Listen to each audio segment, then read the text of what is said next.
Life and Legend of Sawnee.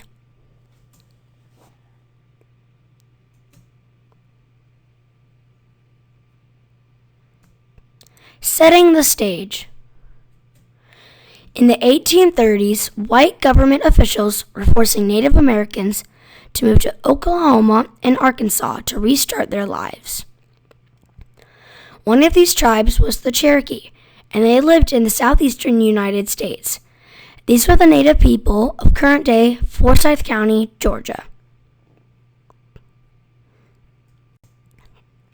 Here are photos of Native American symbols carved into trees at Vickery Creek in Forsyth County.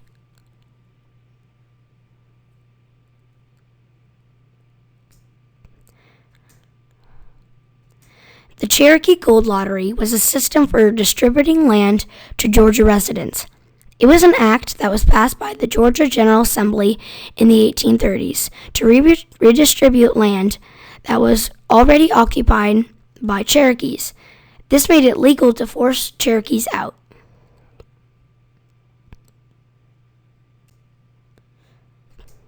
Forsyth County.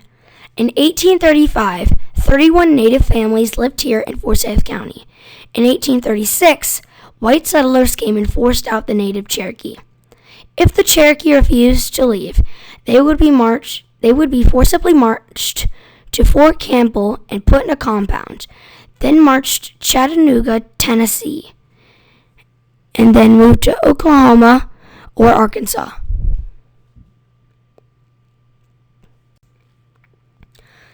This was known as the Trail of Tears. A minor Cherokee chief named Sawnee was living in Forsyth County during this time.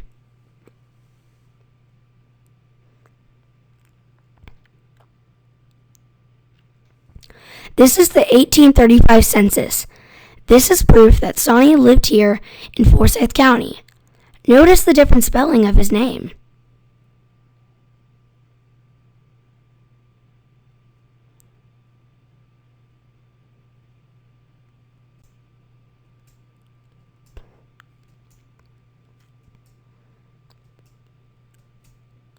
Legend of Sawnee. Sawnee himself has an amazing legend. The legend is that many years ago, the Cherokee and other tribes lived a happy, peaceful life. Then one day, the white man started to take over, and they were forced to walk the Trail of Tears. Sawnee said he was too old to walk the trail. He asked his braves to take him to the local mountain, present-day Sawnee Mountain, and enclose him in a cave with all of his gold and possessions. Here he would await the Great Spirit.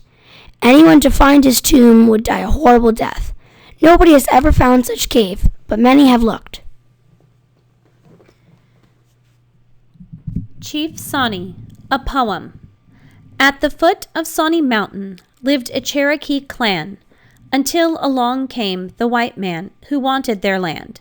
The white man was greedy, he lusted for gold. He lied and he cheated and deceitfully stole. The law of the white man did rule one day, that the Indians be gathered and carried away. Then came the removal no powers could sway. Chief Sawnee called a council, for his tribe could not stay. His people gathered round him, this old chief so wise. Our nation has fallen by the white man's lies.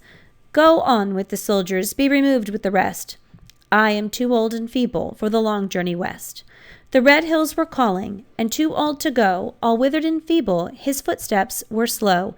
He asked of his people one last request. Seal me up in Sawnee Mountain forever to rest. Take me on Sawnee Mountain, far back in a cave. Roll a stone o'er the entrance, that will be my grave. Heads bowed low with sadness, hearts heavy with grief. Far back in Sawnee Mountain they led the old chief. All the wealth he had gathered in the days gone by, they placed in the cavern, then left him to die. Many years have gone by, and the legend's still told, and the white man's still searching for Chief Sawnee's gold. On top of Sawnee Mountain, where the eagle flew high, far back in a tunnel Chief Sawnee did die. High up on the mountain, far back in a cave, lies a great Indian warrior, so loved by his braves. Life of Sawnee. Sawnee was born in South Carolina. He was mixed Shawnee and Cherokee heritage. While living there, he was forced to Georgia and then settled west of Vickery Creek. He lived in a two-story house on land lots 127531 and 127431.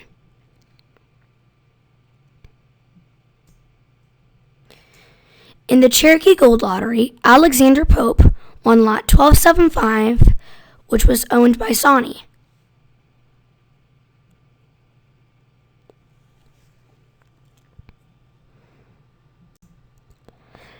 This shows Sawnee's land lot map next to a modern satellite image of the same land. According to my research, I believe that Sawnee's house once stood between present-day Sawnee Elementary and the Sienna subdivision.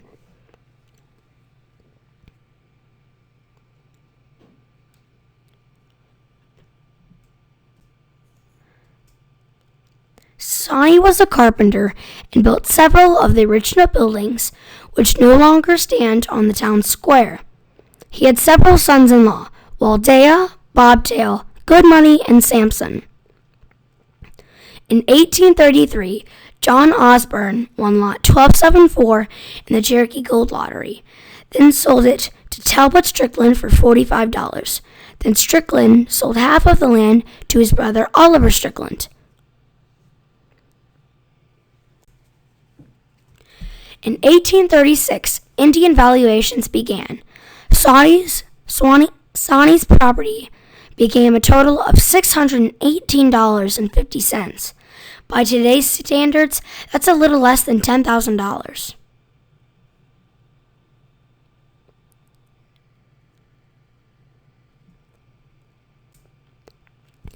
This historical document proves that Sawnee did in fact go to Oklahoma and was not buried in a cave on the mountain. After his debts were paid, he received the rest of his money when he was in Oklahoma. Notice, there are 2 debt payments to O and T Strickland. Perhaps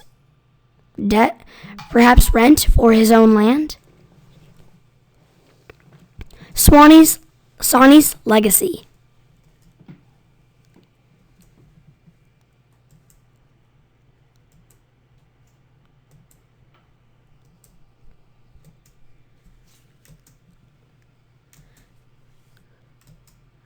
Fun fact, did you know Sawnee Mountain was first called Pine Mountain?